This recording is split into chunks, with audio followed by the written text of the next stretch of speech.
गणे आऊ माया लोहे रधिपो वाहारम ओहमानदम हि भयम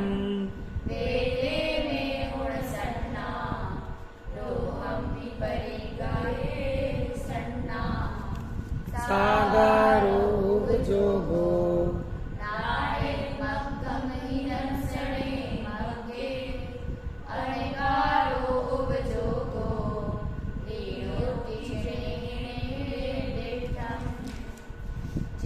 इंदुलक्षिजन्ते उदयादिषु संभवे भावेहिं जीवाते गुणसन्ना नित्था सर्वदर्शी। अरे ये नहीं हुआ ना तुम्हारा, अच्छा समझ लो एक बार मोटा मोटा। हाँ, जे हिंदू लखी जनते मन में जिनमें देखे जाते हैं, लखे जाते हैं। आसान छोड़ दो, अब ये देख लो गुणस्थान में। जे हिंदू लखी जनते जिनमें लखे जाते हैं, लखे जाते हैं माने देखे जाते हैं, पहचाने जाते हैं, जाने जाते हैं। ठीक है। उदयादिषु संभवे ही भावे हिम, उदय आदि से संभवित भावों में। किसके उदय आदि होते हैं? कर्म के उदय आदि होते हैं, जीव के। कर्म के उदय से जीव के भाव होते हैं। क्या लिखा बेटा? उदय आदेशु संभवे हिम भावे हिम। गाथा नंबर 8 है, खुली होनी चाहिए। उदयादिशु, उदय आदि से संभवित भाव। तो उदय आदि से संभवित भाव कौन से हैं? जैसे कर्म के उदय से जो भाव होता है जीव का, उसका नाम है औदयिक भाव। कर्म के क्षय से कौन सा भाव होता है? क्षायिक भाव। ठीक है। उदय कर्म का है, लेकिन उदय से संभवित भाव। कर्म का क्षयोपशम हुआ तो जीव के भाव का नाम क्षयोपशमिक। ठीक है। क्या रह गया? कर्म का उपशम हुआ तो जीव का भाव कहलाएगा औपशमिक। तो इस प्रकार जिनमें लखे जाते हैं, देखे जाते हैं, किनको? नीचे आ जाओ, जीवा, जीवों को। जिनमें देखे जाते हैं कौन? जीव। किनके द्वारा? उदय आदि से संभवित भावों के द्वारा। ते गुण सन्ना, उन भावों की, जिन भावों के द्वारा जीव जाने जाते हैं, देखे जाते हैं, उन भावों की क्या संज्ञा है? गुणस्थान संज्ञा है। सिंपल सी बात। यानी गुणस्थान क्या है? कि जीव के भाव। कौन से भाव? अब जीव के तो 5 भाव पढ़े आपने। ठीक है। उदय, क्या है? औदयिक, औपशमिक। उसी क्रम से बोलो। औपशमिको क्षयिको भावो मिश्रश्च जीवस्य स्वतत्व मौदयिक पारिणामिको। वहां स्वतत्व कहा, यानी अपना भाव। तो ऐसे यहाँ जीव के जो भाव, उनसे जो जीव युक्त देखे जाते हैं, जीव के उन भावों को क्या कहते हैं? गुणस्थान। और वो जो जीव उन भावों में पाए जाते हैं, उन जीवों को उन गुण स्थान वाला कहते हैं। निर्दिष्ठा, निर्दिष्ठा माने निर्दिष्ट किया है। किसने निर्दिष्ट किया है? किसने निर्दिष्ट किया है? सर्वज्ञ लिखा है। सर्वदर्शी, सर्वदर्शी ने। ठीक है। सर्वदर्शी कौन होते हैं? सर्वज्ञ होते हैं, वही सर्वदर्शी भी होते हैं। ये आप सब लोगों के पास है गुणस्थान।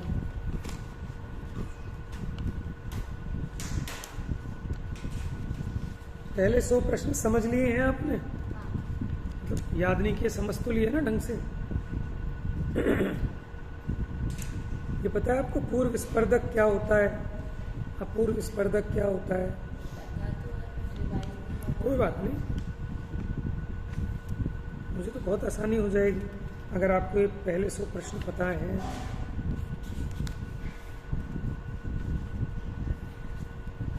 यही चीज इसमें भी रिपीट है ना?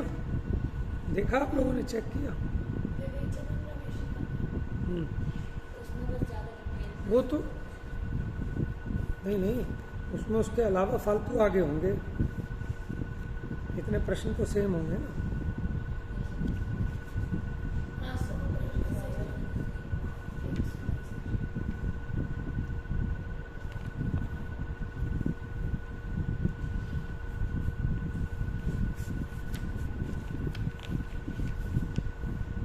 ये वैसे आप ना कंठस्थ कर लो,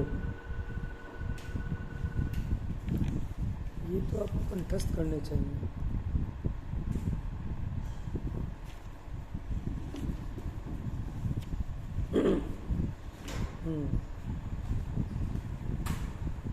इसके बाद गुणस्थान विवेचन चालू होगा।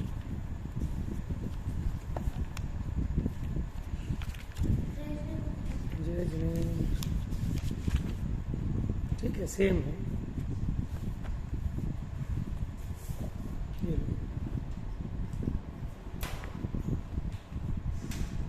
तो मैं इसी के आधार से समझा दूंगा ना फिर। अब मुझे आपको समझाने हैं 5 भाव। 5 भाव आपने दूसरे अध्याय में समझे होंगे, है ना। आपको पता है ये उपशम कैसे होता है, 6 उपशम कैसे होता है कर्म का। 6 उपशम, मेन तो 6 उपशम है। 6 उपशम की परिभाषा याद है आप लोगों को, किसी को? सर्वघाती स्पर्धकों का उदयाभावी 6, उन्हीं के भविष्य में आने वाले निषेकों का सदवस्था रूप उपशम, और वर्तमान कालीन देशघाती स्पर्धकों का उदय। कर्म की ऐसी 3 रूप अवस्था को 6 उपशम कहते हैं। आपको पता है सर्वघाती प्रकृतियां और देशघाती प्रकृतियां कौन कौन सी होती हैं? अभी क्या बता रहे हो आप? हाँ बताओ, सर्वघाती प्रकृति क्या होती है बताइए। जो जो अपने प्रतिपक्षी स्वभाव को पूरा घात कर दें। पंखा चला लो, चलाना है तो।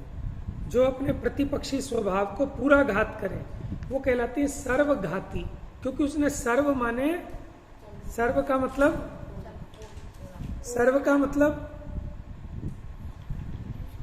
सारे, पूरे स्वभाव का घात कर दिया। और देश मतलब थोड़ा उसका पार्ट, तो जो पार्टली घात करें वो देशघाती।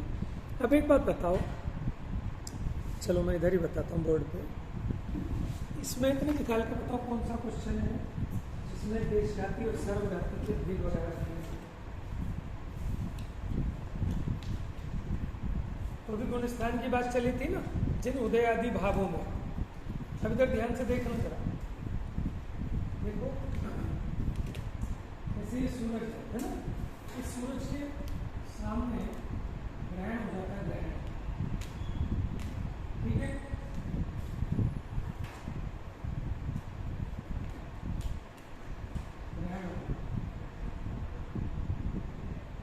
ठीक है, जैसे सूर्य के आगे, ठीक है, उसका राहु का या केतु का विमान आ जाता है, उसको कहते हैं ग्रहण। अथवा सूर्य के सामने बादल आ गए, यानी अभी हम समझते हैं जो बादल आए वो कर्म का उदय आ गया। अगर कर्म का उदय है तो जो स्वभाव था, जैसे ज्ञान स्वभाव है और ज्ञानावरण कर्म, अगर इसका उदय आए ज्ञानावरण कर्म का, सुनो जरा ध्यान से, ज्ञानावरण कर्म का उदय आए तो ज्ञान प्रकट नहीं होगा ना, पूरे के पूरे स्वभाव का घात कर दिया अगर उदय आया। लेकिन अगर इस कर्म का थोड़ा क्षयोक्षम होगा, क्या होगा? थोड़ा क्षयोक्षम। क्षयोक्षम तो हमने बताया था ना, मिश्र दशा को कहते हैं, थोड़ा मैला थोड़ा निर्मल, तो कुछ आंशिक प्रकटता होगी। यानी जब क्षयोक्षम होता है किसी भी कर्म का, तो उसने क्या किया, कुछ ही घात किया, कुछ का क्षम रहता है, कुछ का उदय होता है, तो वहाँ क्या होता है, स्वभाव का कुछ अंश प्रकट होता है। क्षयोक्षम में क्या होता है, स्वभाव का कुछ अंश प्रकट होता है, ठीक है।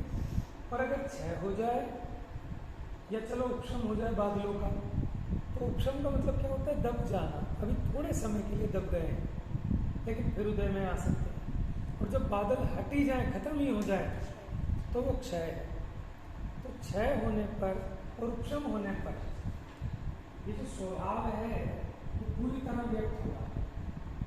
लेकिन उपशम में अभी क्या खतरा है, आ जाएंगे थोड़ी देर बाद फिर से बादल। लेकिन क्षय में क्या होगा कि बादल ही समाप्त हो गए, कर्म ही सत्ता में से ही समाप्त कर दिया, तो अब तो कोई रीज़न ही नहीं है कि वो कर्म उदय में आए, ठीक है। अब देखिए, इसके लिए आपको थोड़ा सा समझना पड़ेगा। मिला क्या इसमें देशघाती सर्वघाती? बोलो, आप वहीं से बोलो। सर्वघाती प्रकृति में आता है केवल ज्ञानावरण, केवल दर्शन। नहीं, ऐसे नहीं, ये तो भेद है। परिभाषा क्या लिखी है?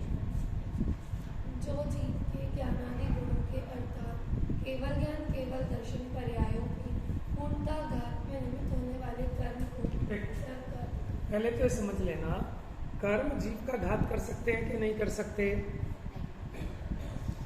क्यों? क्योंकि आत्मा रूपी है और कर्म रूपी है, तो क्या है वो निमित्त होते हैं। क्या होते हैं? जब जीव में अपनी योग्यता से है क्या होता है कि हीन दशा प्रकट होती है, वहाँ कर्म का उदय निमित्त होता है। जब इसका स्वभाव का अंश प्रकट होता है तो वहाँ कर्म का क्षयोपशम निमित्त होता है।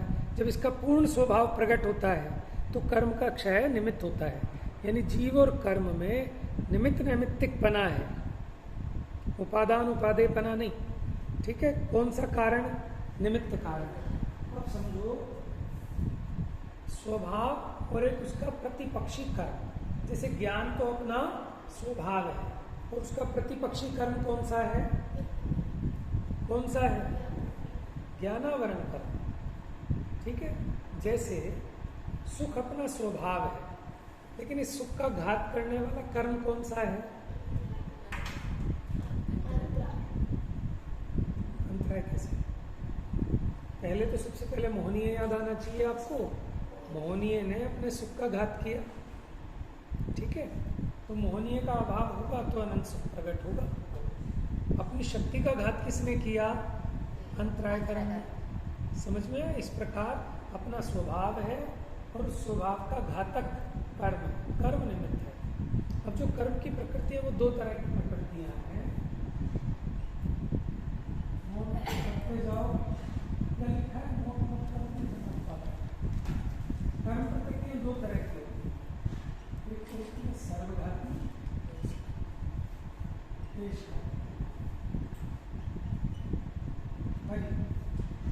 सर्वघाती का मतलब जो पूरा घात कर देती। कुछ प्रकृतियां ऐसी हैं कि या तो पूरा घात करेंगी या पूरी जाएंगी। और देशघाती कैसे? पूरा घात नहीं कर सकती, वो एक देश ही घात करेंगे। इतनी बात समझ में आ गई? देशघाती प्रकृतियां कौन सी हैं? जो जीव के ज्ञानादि स्वभावों का एक देश घात करें, पूर्णतया घात न कर सके, वो कहलाती है देशघाती। और जो जीव के पूरे मान उस स्वभाव का पूरा घात करते वो क्या कहलाती है? सर्वघाती। अब इन प्रकृतियों के नाम बता दे पहले आपको, कौन कौन सी होंगी? आपसे ही पूछता हूँ। जैसे ज्ञानावरण है, ज्ञानावरण में 5 प्रकृतियां ज्ञानावरण की: मति ज्ञानावरण, श्रुत ज्ञानावरण, अवधि ज्ञानावरण, मनापरिय ज्ञानावरण और केवल ज्ञानावरण। इन 5 प्रकृतियों में से ऐसी कौन सी प्रकृति है कि जो पूरा ही घात करती है उस स्वभाव का, अपने प्रतिपक्ष का? देखो जैसे मति ज्ञानावरण है, तो मति ज्ञानावरण का उदय तो है हमें, तो क्या हमारे पूरे मति ज्ञान का कभी घात हो सकता है?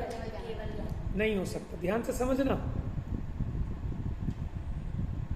एक केवल ज्ञानावरण ऐसी है कि या तो पूरा घात करेगी या पूरी जाएगी, वो सर्वघाती है। 5 ज्ञान में से, 5 ज्ञानावरणी की में से एक केवल ज्ञानावरण ऐसी है।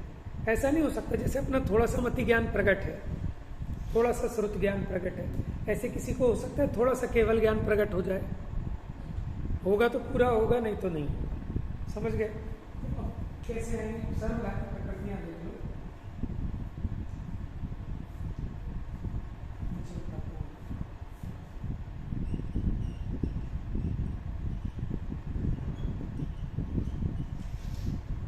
केवल ज्ञानावरण होगी और ऐसी केवल कृष्णावरण,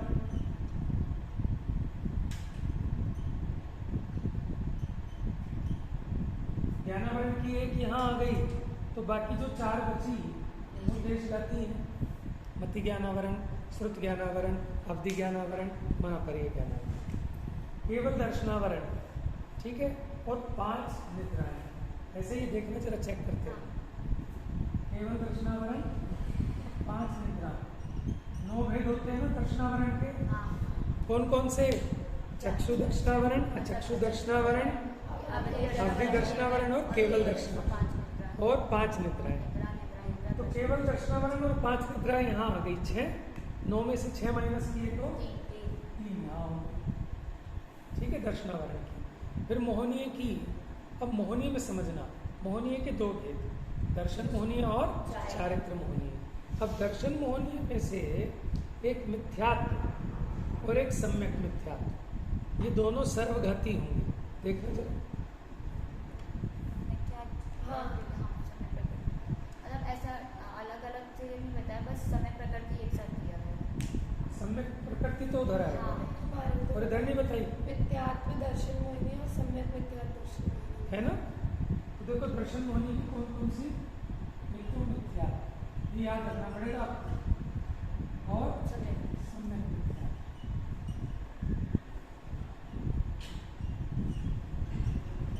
बताया आपको इनके भेदों के नाम। दर्शन मोहनीय के 3 भेद हो जाते हैं, कौन कौन से? मिथ्यात्व, सम्यक मिथ्यात्व और सम्यक तो प्रकृति। उन 3 में से 2 तो यहाँ आ गई, एक यहाँ बच गई, सम्यक तो प्रकृति। इसको स्पेशली याद रखो इन 3 को, क्योंकि हमारा भी दर्शन मोह की अपेक्षा 4 गुण स्थान है। मिथ्यात्व और सम्यक मिथ्यात्व सर्वघाती है, ठीक है। और यह सम्यक तो प्रकृति आप अपने हिसाब से भी लिख सकते हैं, एक टर्म लिख के। ज्ञानावरणी की इतनी प्रकृतियाँ यहाँ, इतनी प्रकृतियाँ यहाँ, ऐसी दर्शनावरणी की इतनी प्रकृतियाँ यहाँ, इतनी प्रकृतियाँ यहाँ। मोहनीय की होगी। चारित्र मोहनीय की देखें, अनंतानुबंधी, अप्रत्याख्यानावरण और प्रत्याख्यानावरण, ये तीनों क्या हैं? सर्वघाती।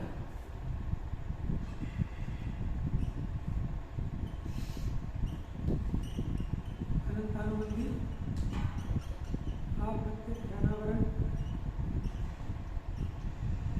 और एक वहां बच गई, संज्वलन। ठीक है, नहीं अब देखो इसका मतलब, ये जो सर्वघाती है, अगर इस प्रकृति का उदय है तो इसका प्रतिपक्षी स्वभाव बिल्कुल भी प्रकट नहीं होगा। अगर केवल ज्ञानावरण का उदय है तो केवल ज्ञान कितना प्रकट होगा? केवल ज्ञानावरण का उदय है तो केवल ज्ञान बिल्कुल भी प्रकट नहीं होगा। ठीक है, इसी प्रकार अगर मिथ्यात्व प्रकृति का उदय है तो सम्यक तो कितना प्रकट होगा? बिल्कुल भी नहीं। समझ में आ रहा है? लेकिन इधर देखें, अगर यहाँ सम्यक तो प्रकृति का उदय रहते रहते भी सम्यक दर्शन रहता है। सम्यक प्रकृति दर्शन मोहनीय कर्म की प्रकृति है, लेकिन उसके उदय में रहते हुए भी छायोपशमिक सम्यक तो बना रहता है, क्योंकि उसका देशघात करती है। इसी प्रकार मति ज्ञानावरण का उदय तो है, लेकिन फिर भी मति ज्ञान का अंश प्रकट रहता है। क्यों? क्योंकि देशघाती पूरा घात कर ही नहीं सकती, माने वो छोटी चादर के समान है। सर ढकोगे तो पैर उखड़ जाएंगे, पैर ढकोगे तो सर हट जाएगा। देशघाती प्रकृति अपने प्रतिपक्षी स्वभाव का पूरा घात नहीं कर सकती। समझ में आया? यानी उसके उदय रहते रहते भी थोड़ा सा अपना अंश प्रकट रहेगा। मुझे यही बात इम्पोर्टेंट समझानी है। प्रत्याख्यानावरण। हाँ, नहीं ये हो गई। अच्छा, 9 कषायों में से सारी की सारी 9 कषाय क्या कहाँ गई? देश का 9 कषाय, है ना। और अब हम आ गए अंतराय में। अंतराय में पांचों की पांचों देशघाती हैं। कौन कौन सी लाभ? अंतराय का उदय रहते रहते भी थोड़ा थोड़ा लाभ तो होता ही है। तो ये जो अंतराय की 5 है वो यहाँ अक्षरा काउंट करो, प्लस करो उसको 7, 8, 9, 18, 20।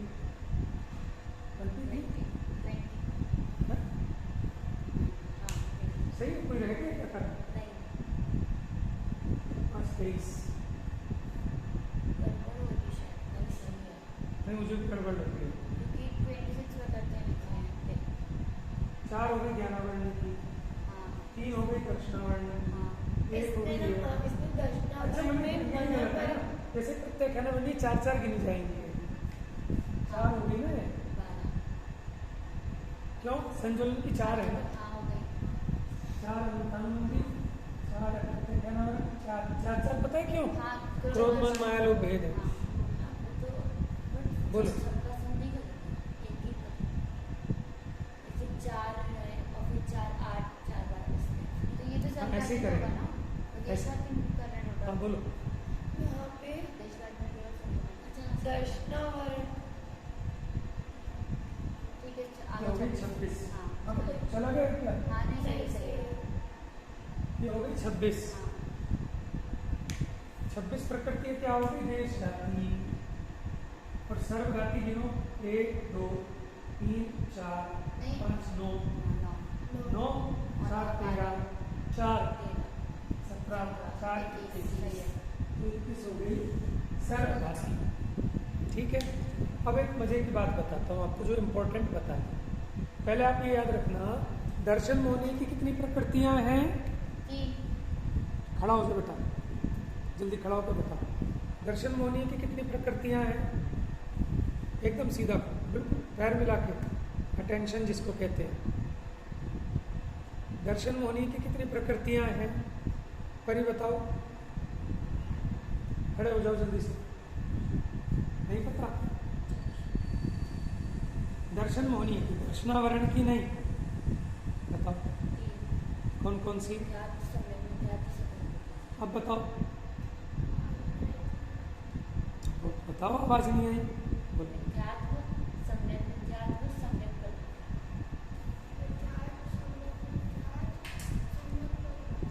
सम्यक्त प्रकृति देशघाती है कि सर्वघाती?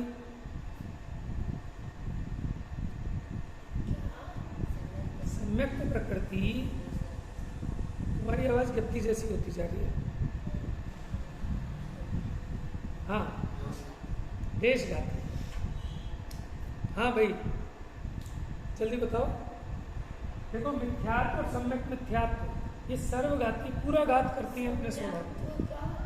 देशघाती सम्यक प्रकृति का उदय होगा, हम सम्यक दर्शन ले सकते हैं। अभी समझाओ, उसमें कंफ्यूज मत होना। नाम है उसका सम्यक प्रकृति, लेकिन है वो दर्शन मोहनीय कर्म की भेद। कोई ये समझता है कि सम्यक दर्शन कैसे होता है कि जैसे सम्यक प्रकृति के उदय से सम्यक दर्शन होता है। ऐसा नहीं है, वो तो घातक है स्वभाव की। वो जो नाम है उसका सम्यक प्रकृति, एक्चुअल में उसका पूरा नाम है सम्यक दर्शन मोहनीय। दर्शन मोहनीय का भेद है वो। ठीक है, तो वो घात करती है, लेकिन पूरा घात नहीं कर पाती। इसलिए उसके उदय में रहते रहते भी सम्यक दर्शन प्रकट तो होता है, लेकिन उसमें थोड़े थोड़े दोष लगते रहते हैं। क्षयक्षमिक सम्यक दर्शन होता है। मिथ्यात्व और सम्यक मिथ्यात्व ये सर्वघाती प्रकृति है, इसलिए पूरा घात करती है स्वभाव का। और सम्यक प्रकृति जो है वो एक देश घात करती है। अब आपसे एक बात पूछता हूँ, देखो मन पर ये ज्ञानावरण, क्या पूछा? कौन सा पूछा? सारा मतलब बीच में खड़े हो। मन पर ये ज्ञानावरण कौन सी प्रकृति है? देशघाती की सर्वघाती? मन पर ये ज्ञानावरण बताओ आप। देशघाती क्यों है? देखिए बताओ। क्योंकि वो कुछ अंश उसका छूट जाता है जब मतलब उसका उदय आता है, तो कुछ अंश बताओ आर्या। अब नंबर 13 आएगा बेटा इसके बाद। ज्ञानम, इसके बाद तुम्हारा नंबर आना है। सीधे खड़े बोलो। हाँ, क्योंकि उसका पूर्णतः नाश नहीं होता। Very good. क्योंकि वो अपने स्वभाव का पूर्णतया नाश नहीं कर सकती। तो एक बात बताओ, अभी हमारे मन पर ये ज्ञानावरण कर्म का उदय है कि नहीं? बस स्वभाव में है, लेकिन ये कहाँ से सीखा तुमने? स्वभाव में मन पर ये ज्ञानावरण कर्म प्रकृति है। उस कर्म प्रकृति का पूछ रहा हूं मैं आपसे। अभी अपने को मना पर ये ज्ञानावरण कर्म का उदय है कि नहीं? मतलब अभी वो सत्ता में तो है, बट वो उसका भी उदय। हाँ, अब आप बताओ। इसका मतलब आपको 10 चीजें पढ़नी चाहिए। कर्मों की 10 अवस्थाएं। सत्ता किसे कहते हैं, उदय किसे कहते हैं, उपशम किसे कहते हैं, उदीर्णा किसे कहते हैं। पढ़ो इसको बेटा। देखो, सत्ता में जब पढ़ा है उसको कहते हैं जब वो उदय में नहीं आ रहा। ठीक है, देखो अगर आपके सत्ता में ही पढ़ा होता, उदय में नहीं होता, तो आपको मन पर यह ज्ञान होना चाहिए था। लेकिन मन पर यह ज्ञान तो है नहीं, स्वभाव तो आपका प्रकट नहीं हो रहा। इसका मतलब उसके विरोधी कर्म का उदय है, तभी तो आपका स्वभाव प्रकट नहीं हो रहा। नहीं तो अभी आप सबके मन की जान लेते। नहीं जान पा रहे हैं ना मन की दूसरे के, तो इसका मतलब मन पर यह ज्ञान आपको नहीं है ना। क्यों नहीं है? क्योंकि मन पर्य ज्ञान का घात करने वाला कौन सा कर्म है? मना पर्य ज्ञानावरण, उस कर्म का उदय है। उसका उदय होने के कारण अपने को जरा सा भी मन पर्य ज्ञान नहीं प्रकट है। लेकिन आपने कहा कि मना पर्य ज्ञान, मन पर्य ज्ञानावरण देशघाती प्रकृति है। कैसी है? मन नहीं लग रहा बाबू, आगे आ जाओ, इधर आगे आ जाओ, आगे आ जाओ जल्दी से। मन पर्य ज्ञानावरण, बस यहाँ खड़े हो जाओ, बिल्कुल यहाँ। मन पर्य ज्ञानावरण, आपको मन पर्य ज्ञान है क्या? कौन कौन से ज्ञान प्रकट है? बताओ परी। मति ज्ञान और श्रुत ज्ञान। मन पर्य ज्ञान का क्या काम होता है? जानते नहीं हो आप? आपको नहीं पता चलता है? आज्ञा मेरे बारे में बहुत बुरा बुरा सोच रही थी। कैसे आप कैसे कहते हो? है ना, करते हैं ना लोग। मुझे पता है इसके मन में क्या है, मैं सब जानता हूँ बहुत। कि तुम कैसे जानते हो दूसरे के मन की? है ना, वो तो तभी जान सकते हो जब मन पर्य ज्ञान हो। और तुम्हारे भाव इतने मलिन हैं, इसलिए तुम्हें मन पर्य ज्ञान होता ही नहीं। ये भावों की निर्मलता से प्रकट होता है। अच्छा ये बताओ, अगर तुम्हें दूसरे के मन की पता लग जाए तो मजा आएगा कि नहीं आएगा? कि दुखी हो जाओगे? दुखी हो जाओगे कि जो मेरे से इतने प्यार से बात कर रही है मेरी फ्रेंड, और अंदर में गालियां दे रही है, अंदर में क्या सोच रही है? समझ में आया? या तो आप वीतरागी हो तो आपको राग द्वेष नहीं होगा, लेकिन हम जो रागी है ना, तो हम तो परेशान हो जाएंगे सोच सोच के, पता ही लग जाएगा। चलो बैठो बैठो, ध्यान से मन लगा के सुनो। मेरा प्रश्न समझ में नहीं आ रहा आपको। अब मैं अब गहराई में जाने की सोच रहा हूँ, लेकिन आप लोग ऊपर ही रह जाते हो, तो अब कैसे उतरे? पहले आप वहाँ तक पहुँचो ना। मैं क्या कहना चाह रहा हूँ, मेरा प्रश्न ये है कि अपने को मन पर्य ज्ञान प्रकट नहीं है, बिल्कुल भी नहीं। जबकि मन पर्य ज्ञानावरण तो देशघाती प्रकृति है। वो तो आपके स्वभाव का एक देशघात कर सकती है, तो उसने पूरा घात कैसे कर दिया? यानी थोड़ा सा तो प्रकट होना चाहिए था, क्योंकि मन पर्य ज्ञानावरण देशघाती प्रकृति है। हाँ बोलो। उनके प्रकट है, लेकिन आपके क्यों नहीं है? जब ये देशघाती प्रकृति है तो इसको एक देशघात करना था, इसने तो पूरा ही घात कर रखा है।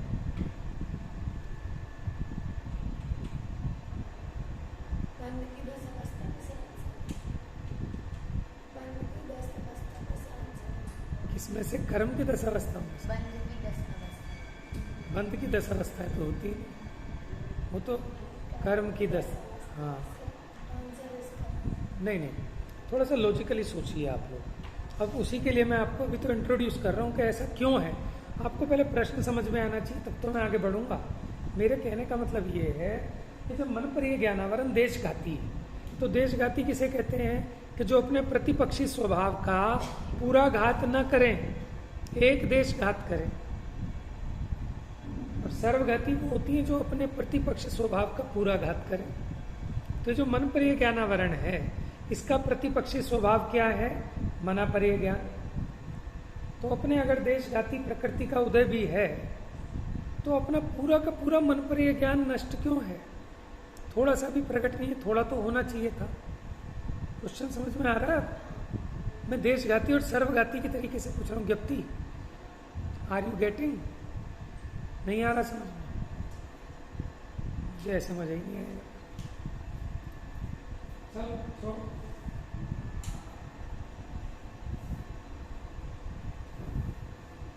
अभी सोई पड़ी आपकी बुद्धि, 1-2 घंटे बाद उठती होगी। देखो ये जो प्रकृति है, इनमें होते हैं स्पर्धक। अब आपने पढ़े होंगे स्पर्धक किसको कहते हैं, कौन बता सकता है? स्पर्धक क्या होता है?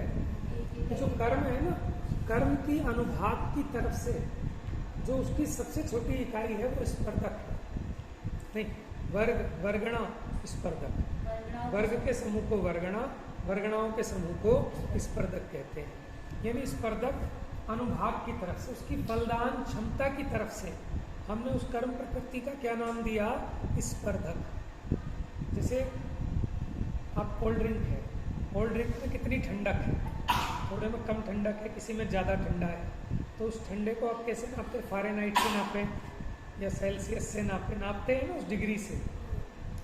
तो उसी प्रकार ये जो सर्वघाती प्रकृति है, इसमें फल देने की सामर्थ्य कैसी है, उस सामर्थ्य को नापने के लिए हम स्पर्धक से बताते हैं। और ऐसी देशघाती जो प्रकृति है तो देशघाती है तो देशघाती, लेकिन उसमें दो तरह के स्पर्धक हैं। एक तो सर्वघाती स्पर्धक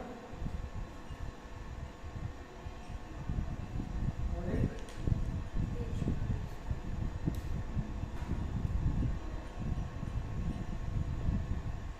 मैंने दो में मैंने लिख दिया, कहीं कहीं ऐसे लिखा मिलेगा स्पर्धक, कहीं मैंने स्पर्धक। तो क्या है, देशघाती जो प्रकृति है उसमें दो तरह के अनुभाग होते हैं। एक होता है सर्वघाती स्पर्धक, उसके एक होते हैं देशघाती स्पर्धक। अब जो इसकी फलदान क्षमता है उसके चार भेद किए जाते हैं। लता, दारू पढ़ा होगा आपने इसमें, अस्थि, शैल पढ़ा तत्वार से आया 8वें अध्याय में, आसान हो गया। देखो लता कैसी होती है, बड़ी कोमल होती है ना लता, आराम से मुड़ जाती है। और दारू किसको कहते हैं? हल्दी को। सूखी हल्दी देखिए आपने, टाइट नहीं, हाँ दारू का मतलब यहाँ होगा मैंने क्या बोला, लता, दारू, अस्थि और शैल। यहाँ दारू का मतलब है बैंत की लकड़ी होती है, बैंत की लकड़ी होती है। बैंत क्या होती है? जिसकी चेयर वेयर बनती है, वो ना थोड़ी सॉफ्ट होती है लकड़ी, मोड़ के जिसकी कुर्सियाँ बनती हैं लकड़ी वाली, ऐसी लकड़ी नहीं, पाइप जैसी सी होती है, अपने गांव वगैरह में देखी होंगी, है ना, उसको बोलते हैं बैंत। तो वो थोड़ी सी हार्ड हो गई अब। फिर उसके बाद अस्थि यानी हड्डी, वो उससे भी हार्ड हो गई। और शैल यानी पत्थर, वो हार्ड हो गया। यानी इसका अनुभाग बढ़ता जा रहा है। लता का हल्का अनुभाग है, दारू का उससे अधिक है, उसके बाद अस्थि का और अधिक, शैल का और अधिक। तो जो लता है, लिखा है आपने कहीं, इसमें भी ऐसा भेद है, सर्वघाती और देशघाती है इसमें। देखो सर्वघाती के स्पर्धक कैसे होते हैं, ये अस्थि और शैल रूप होंगे, और इसके हल्के होते हैं। एक तो लता रूप और दूसरा क्या था, दारू का एक भाग। और इसका क्या होगा, दारू का सर्वभाग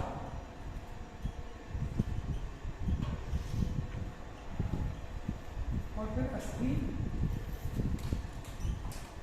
और शैल। यानी सर्वघाती स्पर्धक जो हैं वो हार्ड होते हैं, हैवी होते हैं, समझ गए, वो ज़्यादा ढकेंगे उस चीज़ को, अपने स्वभाव को। और देशघाती वाले हल्के होंगे। तो जब अगर देशघाती प्रकृति तो है मन परिय ज्ञानावरण, और ऐसी मति ज्ञानावरण भी देशघाती प्रकृति है, लेकिन अपने को मति ज्ञानावरण का उदय होते हुए भी मति ज्ञान प्रकट है, लेकिन मन परिय ज्ञानावरण का उदय होते हुए मन परिय ज्ञान बिल्कुल भी प्रकट नहीं है। फिर से समझना, मति ज्ञानावरण और मन परिय ज्ञानावरण दोनों देशघाती हैं। अपने को मति ज्ञानावरण का भी उदय है, लेकिन इसके उदय होते हुए भी कभी भी मति ज्ञान का नाश नहीं होता, थोड़ा थोड़ा प्रकट रहता है। क्या हुआ?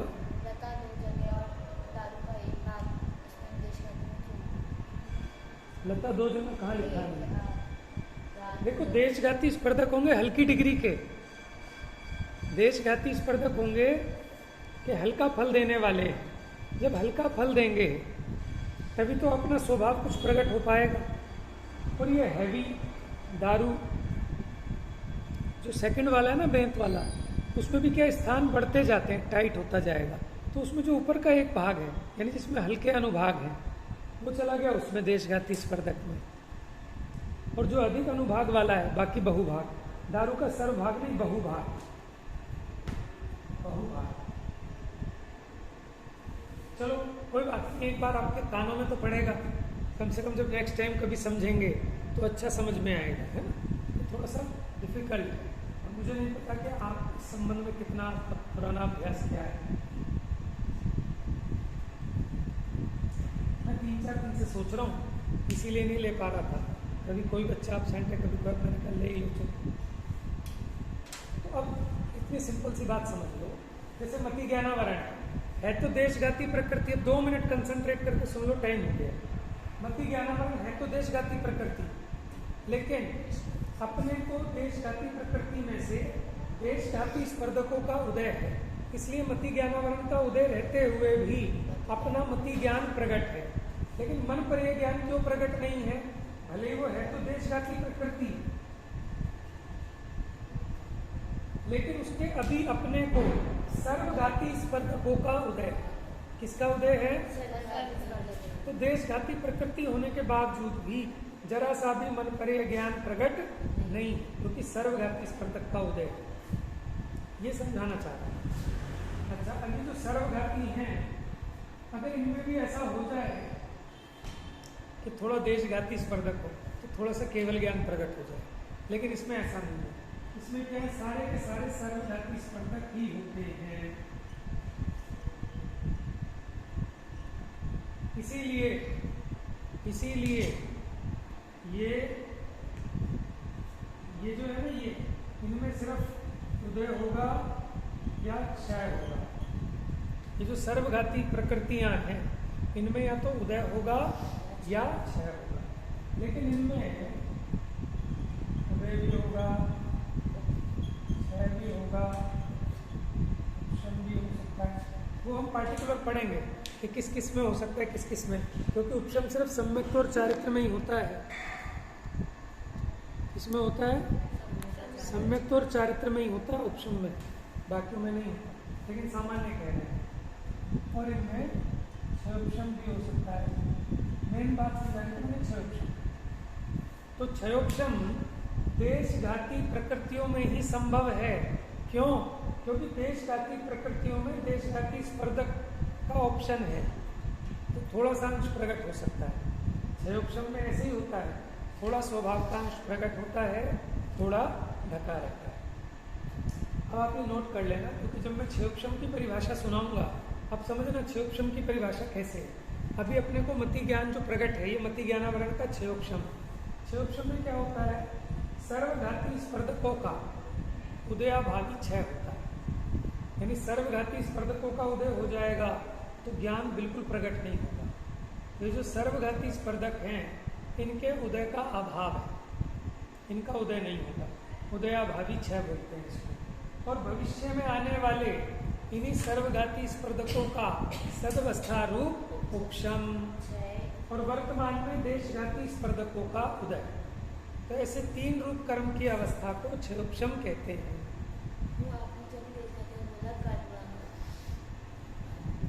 सर्वघाती स्पर्धकों का उदयाभावी क्षय, भविष्यकालीन उन्हीं निषेकों का सदवस्था रूप उपशम। हाँ, क्षयोपशम में 3 चीजें आती हैं, क्षय प्लस उपशम। क्षयोपशम तो हो ही गया, प्लस उदय। जो देशघाती स्पर्धक है उसका उदय चाहिए। अब जो सर्वघाती स्पर्धक है, जो डेफिनेशन है कि उदयाभावी क्षय और भविष्यकालीन सदवस्था उपशम। हाँ, तो ये उन्हीं के लिए है कि वो भविष्य में भी उनका ऑप्शन है। देखो 1 मिनट बस, ये है आपकी उदयावधि। क्या है ये? यानी वर्तमान समय। ये निषेक रचना होती है पीछे ना, ऐसे निषेक रचना, एक एक निषेक उदय में आता रहेगा टाइम टाइम के हिसाब से। ध्यान से देखना है। अब क्या है, जैसे आपको यहाँ क्षयोपशम करना है, ये हमने क्या करना, तो मिथ्यात्व कर्म है, यहाँ क्षयोपशम करना है, यानी ये स्वभाव प्रकट हो जाए, कर्म कुछ ना परेशान हो। तो क्या होगा, जो सर्वघाती स्पर्धक हैं, यहाँ पे जो सर्वघाती स्पर्धक होंगे ना, उनका उदय नहीं होगा, उदय का अभाव। और आगे जो थे, कहीं ऐसा ना हो वहाँ से उठ के यहाँ जो पड़े हैं ना निषेध, ये उठ के यहाँ ना आ जाए, इसलिए वहीं के वहीं बने रहे।